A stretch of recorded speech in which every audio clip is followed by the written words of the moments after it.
Hi, I'm Alex. I'm one of the naturalists with the East Bay Regional Park District. Today we're going to get a chance to continue our exploration about skulls, learning about a new type of mammal. In our last video, we got a chance to look at a carnivore skull in a bobcat and an herbivore skull in a deer. In this video, we're going to learn about a type of skull that's neither of those. Let's take a look at our first skull. Here we go. In our last video, we learned that rhyme. Eyes in the front, I like to hunt. Eyes on the side, I like to hide. Looking at the eyes on this skull, which direction are they facing? Right, they're facing front, which means this animal likes to hunt. It is a predator. Now let's take a look at the teeth.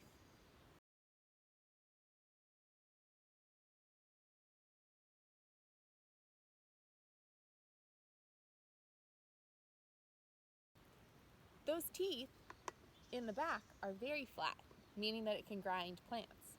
In the front, they look a lot sharper. Maybe that animal is able to eat meat. If you guessed it can eat both, you're right. Now, that means it's not an herbivore or a carnivore. It's a new type. It's an omnivore. Can you say that with me? Omnivore. Exactly. So this is a replica of the skull that it's based off of. Can you guess what animal it is? It's a human. Do you see any similarities?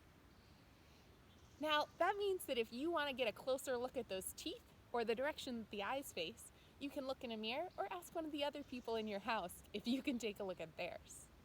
Now let's take a look at some of our other California omnivores.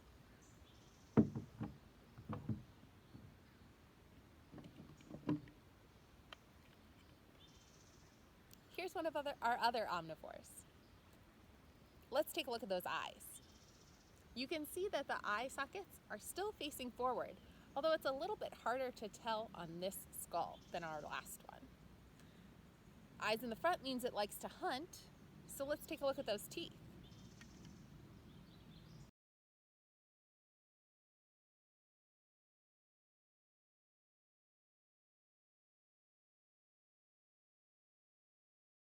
Those back teeth are really nice and flat for grinding, but those front teeth are even sharper than our last skull.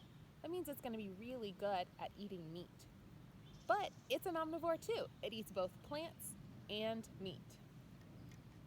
This mammal is a lot bigger than its skull would suggest.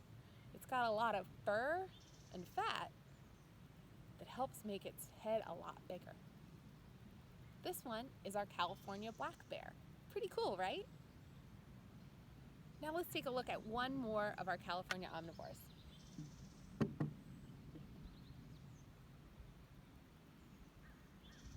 Can you see the eye sockets in this one?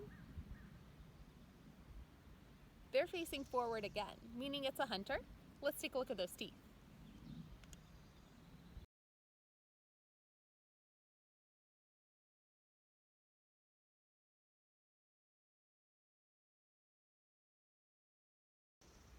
You can see that those teeth in the back are flat, and those teeth in the front are really sharp, meaning that it is going to eat meat. And the teeth in the back tell us that it eats plants. Do you have any idea what animal this might be? It's commonly found in neighborhoods as well as places in the wild like this. It's also well known for wearing a mask. Can you guess what animal it is? It's a raccoon. Now, omnivores are pretty cool. They have the ability to eat both plants and meat and can adapt their diet based on what's most available at that time. The same is not true for our herbivores and carnivores. Herbivores, like our deer, can't survive on a diet of all meat. And carnivores, like our bobcat, can't survive on a diet of just plants. Omnivores are pretty cool because that adaptation that allows us to change our diet also allows us to thrive in lots of different habitats. Thanks for supporting your East Bay Regional Park District and hanging out to learn about skulls today.